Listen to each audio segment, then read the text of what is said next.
एक रानी जिसने मर्दों की तरह युद्ध लड़ा। आप सोचिए, पीठ पर बच्चा, हाथ में तलवार।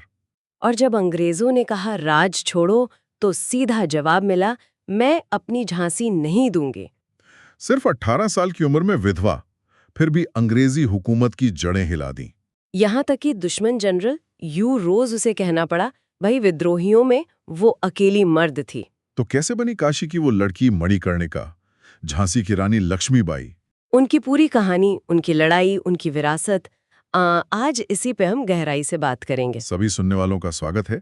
आज हम इतिहास के पन्नों से एक ऐसी शख्सियत की कहानी लेकर आए हैं जिनकी हिम्मत, जिनकी दिलेरी, जिनकी मिसालें आज भी दी जाती हैं। हम बात कर रहे हैं झांसी की रानी लक्ष्मीबाई की। जी हाँ, बिल्कुल। एक ऐसी रानी जिन्होंने न सिर्फ अपने राज्य के लिए हथियार उठाए, बल्कि उस समय की जो सामाजिक सोच थी, जो बंदिशें थीं, उनको भी तो तोड़ा। उनकी कहानी सिर्फ एक बगावत की कहानी नहीं है, ये तो अन्याय के खिलाफ एक जबरदस्त अटूट संघर्ष की दास्तान है। जी। पिता थे मोरोपंत तांबे, एक करहाड़ा ब्राह्मण। वो मराठा सरदार चिमाजी अप्पा के सलाहकार थे। लेकिन देखिए, उस वक्त मराठा शक्ति थोड़ी कमजोर हो रही थी, क्योंकि चिमाजी के भाई बाजीराव द्वितीय, उनको तो अंग्रेज 1817 में ही पेशवा पद से हटा चुके थे। हाँ, और दुखद बात यह हुई कि मणिकर्णिका जब महज 4 साल की थी तो उनकी माँ भागीरथी बाई, उनका देहांत हो गया। बिल्कुल। माँ के जाने के बाद उनके पिता मोरोपंत वो उन्हें बिठूर ले गए।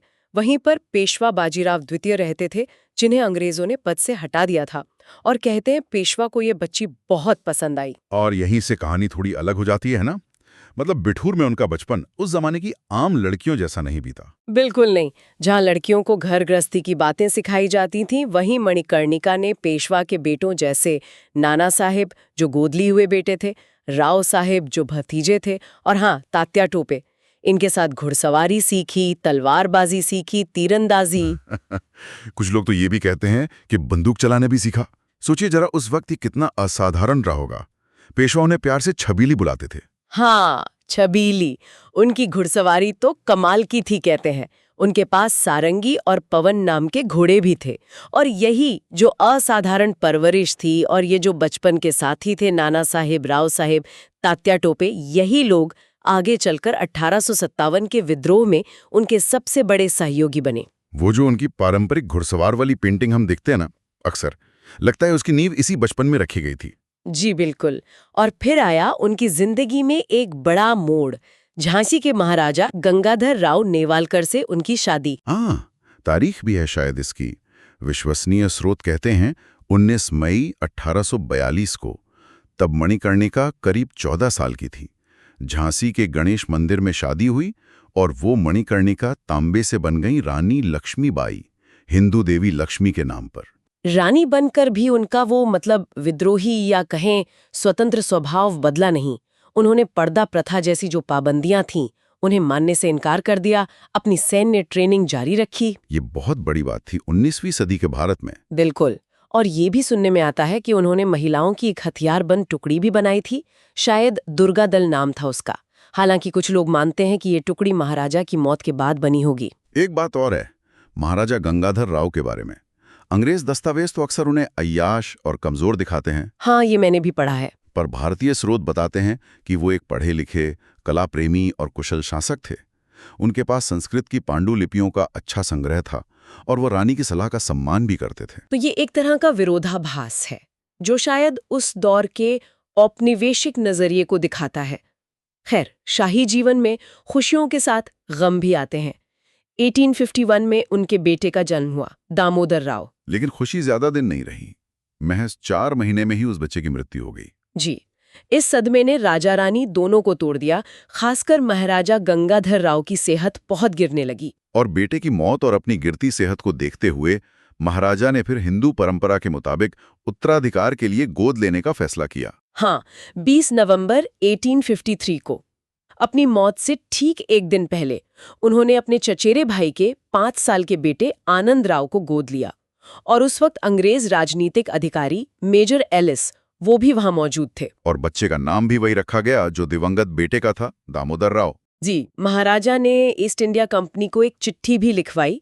उसमें अपनी वफादारी का जिक्र किया और गुजारिश की कि भाई इस गोद लिए बेटे को वारिस माना जाए और उनकी पत्नी यानी रानी लक्ष्मीबाई को नाबालिग बेटे की संरक्षक और राज्य की शासक माना जाए। लेकिन अगले ही दिन 21 नवंबर 1853 को महाराजा गंगाधर राव का निधन हो गया और महज 18 साल की उम्र में रानी लक्ष्मीबाई विधवा हो गईं। और यहीं से रानी का अंग्रेजों के साथ सीधा टकराव शुरू हुआ।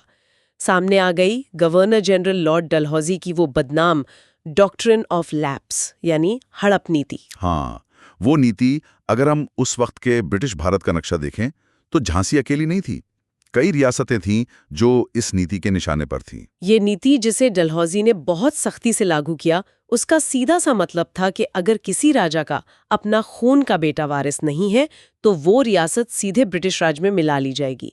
गोद लेने की जो सदियों पुरानी हिंदू परंपरा थी, उसको तभी माना जाता जब अंग्रेज इजाजत दें। डलहौजी का तर्क क्या था कि पश्चिमी शासन बेहतर है और इसे फैलाना चाहिए। सतारा, नागपुर, अवध कई रियासतें इसका शिकार बनी। और झांसी के मामले में तो सब कुछ साफ था। गंगाधर राव की मौत हुई, दामोदर राव को गोद लेने के पक्के सबूत थे, मेजर एलिस खुद मौजूद थे, महाराजा का खत भी था। लेकिन डलहौजी ने इसे मानने से साफ इनकार कर दिया। उसने दलील दी कि भाई अब अंग्रेज सर्वोच्च शक्ति हैं और उन्हें ही उत्तराधिकार तय करने का हक है। ये तो सरासर 1803, 1817 और 1842 की संधियों का उल्लंघन था, जिनमें झांसी के राजाओं को शासक माना गया था। तो नतीजा क्या हुआ? मई 1854 में झांसी को ब्रिटिश राज में मिला लिया गया। रानी लक्ष्मीबाई ने इसका जबरदस्त विरोध किया। उन्होंने मेजर एलिस से बात की। एक ऑस्ट्रेलियाई वकील थे जॉन लैंग, उन्हें लंदन भेजा अपना केस लड़ने के लिए। जी हाँ, डलहौजी को चिट्ठियां लिखी, संधियों का, हिंदू कानूनों का हवाला दिया। उन्होंने तर्क दिया कि ये विलय गैर कानूनी है और इससे झांसी गुलामी और गरीबी में धकेली जा रही है। लेकिन कोई सुनवाई नहीं हुई, सारी कोशिशें बेकार गईं। उन्हें 5,000 रुपए महीने की पेंशन तय कर दी गई, जो उस राज्य की रानी के लिए कुछ भी नहीं थी। बिल्कुल। और किला छोड़कर शहर के महल में रहने को कहा गया। ऊपर से गंगाधर राव का छोड़ा हुआ कोई 36,000 रुपए का कर्ज था, वो भी उन्हीं पर डाल दिया गया। और अंग्रेजों ने आते ही क्या किया? झांसी में गाय काटने पर रोक लगी हुई थी, वो हटा दी। एक मंदिर पर कब्जा कर लिया। इससे आम लोगों में बहुत गुस्सा था। ये मुश्किल दौर था 1854 से 57 तक, पर इस वक्त भी रानी ने हिम्मत नहीं हारी। वो अपनी महिला सैनिकों को ट्रेनिंग देती रहीं, धार्मिक कामों में लगी रहीं। और शायद, मेरा अंदाजा है, इसी दौरान उन्होंने वो मशहूर संकल्प लिया होगा, मैं अपनी झांसी नहीं दूंगी। बिल्कुल। और फिर वो वक्त आया, 10 मई 1857, मेरठ से विद्रोह की चिंगारी भड़की।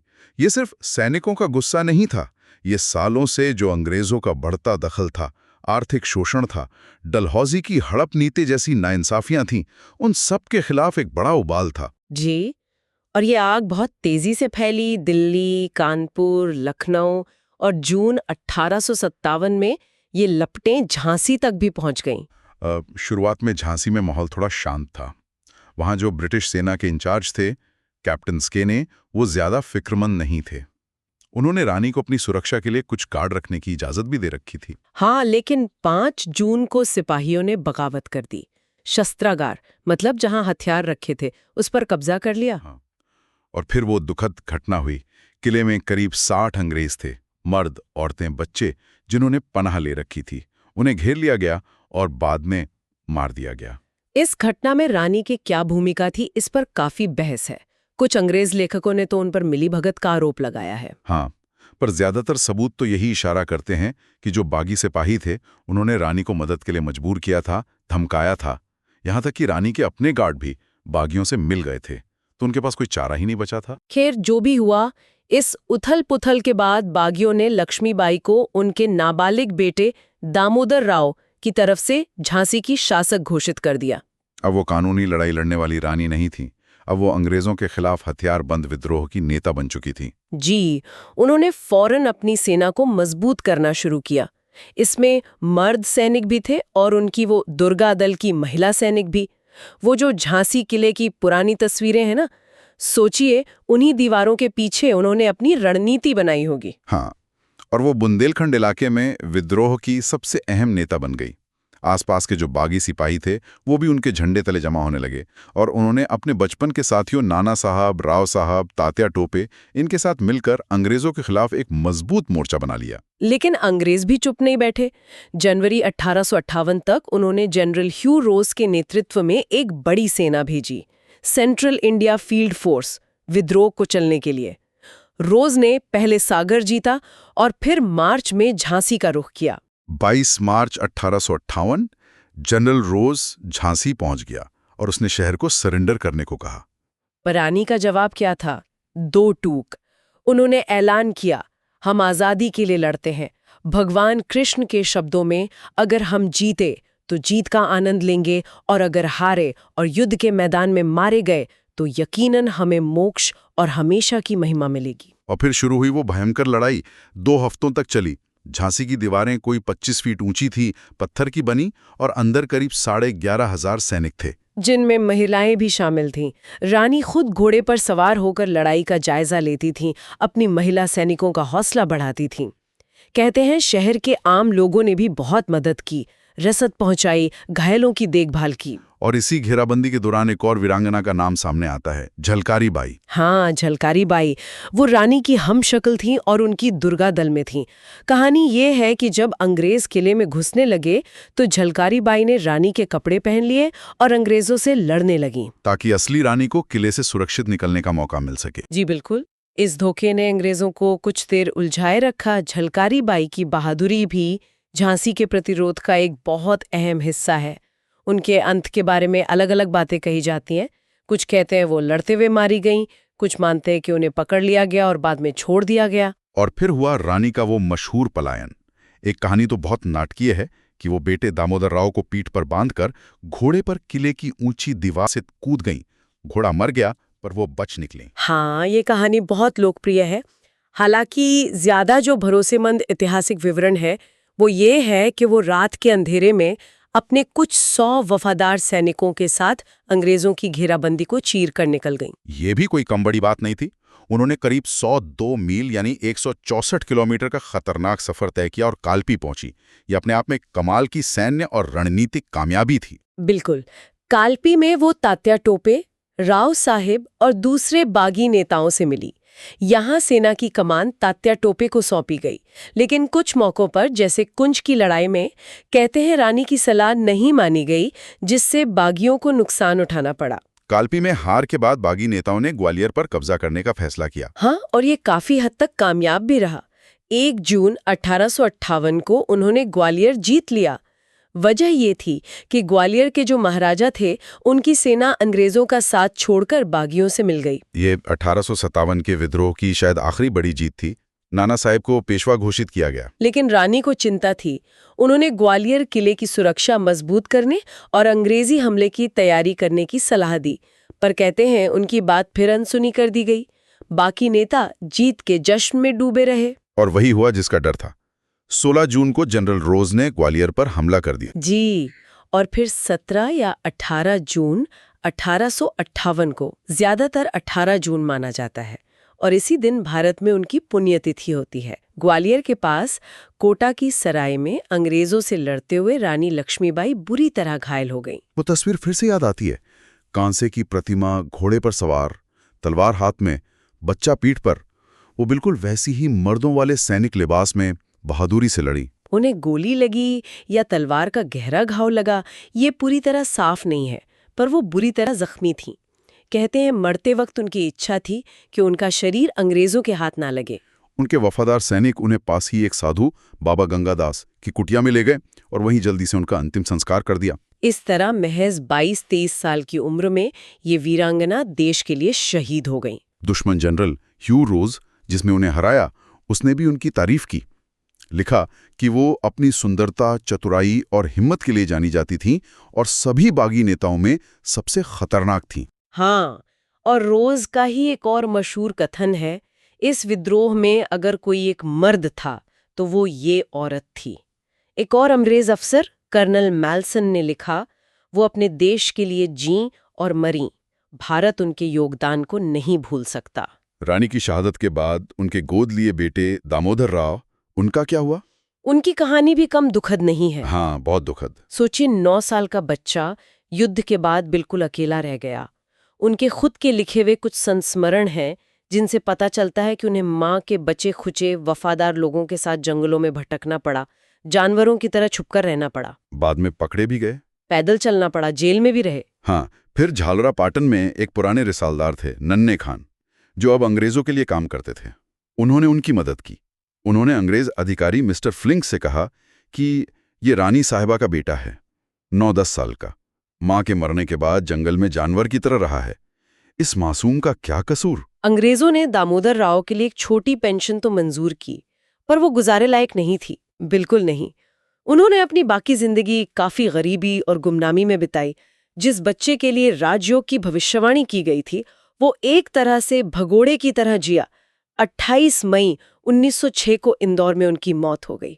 उनकी कहानी वाकई उस विद्रोह की भारी मानवीय कीमत को दिखाती है। लेकिन रानी लक्ष्मीबाई की विरासत, वो उनकी शहादत के बाद भी जिंदा रही और आज भी है। वो अन्याय के खिलाफ लड़ाई और महिला शक्ति का प्रतीक बन गई। जी हाँ, उनका वो दुर्गा दल बनाना जिसमें महिलाएं युद्ध में हिस्सा लेती थीं, ये उस जमाने के हिसाब से बहुत बहुत आगे की सोच थी, अभूतपूर्व था। और सुभद्रा कुमारी चौहान की वो कविता, खूब लड़ी मर्दानी वो तो झांसी वाली रानी थी, ये तो अमर हो गई। बिल्कुल अमर। और देखिए, लगभग 85 साल बाद दूसरे विश्व युद्ध के दौरान नेताजी सुभाष चंद्र बोस ने इंडियन नेशनल आर्मी में महिलाओं की एक पूरी लड़ाकू रेजिमेंट बनाई और उसका नाम क्या रखा? रानी ऑफ झांसी रेजिमेंट। हाँ, और उसकी कमांडर थी कैप्टन लक्ष्मी सहगल। ये रानी की प्रेरणा का कितना बड़ा सबूत है। जी, उनका वो नारा, मैं अपनी झांसी नहीं दूंगी, आज भी हिम्मत, देशभक्ति और दृढ़ संकल्प का प्रतीक है। उनकी कहानी किताबों में, फिल्मों में, लोकगीतों में हर जगह जिंदा है। उन्होंने साबित किया कि मुश्किल से मुश्किल हालात में भी हिम्मत और नेतृत्व से इतिहास बदला जा सकता है। तो रानी लक्ष्मीबाई की कहानी एक रानी से योद्धा बनने की है, निजी दुख से उभरकर एक राष्ट्रीय प्रतीक बनने की कहानी है।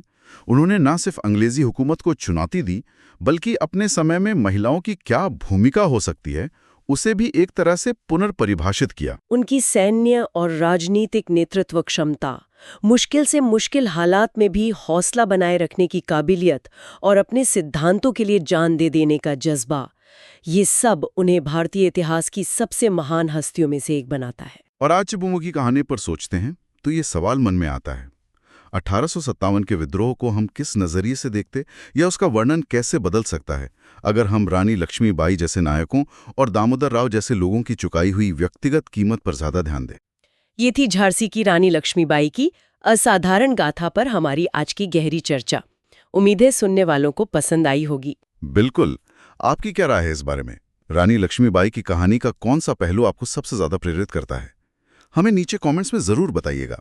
और अगर आपको ये जानकारी अच्छी लगी, उपयोगी लगी, तो इसे लाइक करें, अपने दोस्तों के साथ शेयर करें और हाँ, ऐसी ही ज्ञान बढ़ाने वाली चर्चाओं के लिए हमारे चैनल को सब्सक्राइब करना न भूलें। अगली बार फिर मिलेंगे एक नए दिलचस्प विषय के साथ। धन्यवाद। धन्यवाद।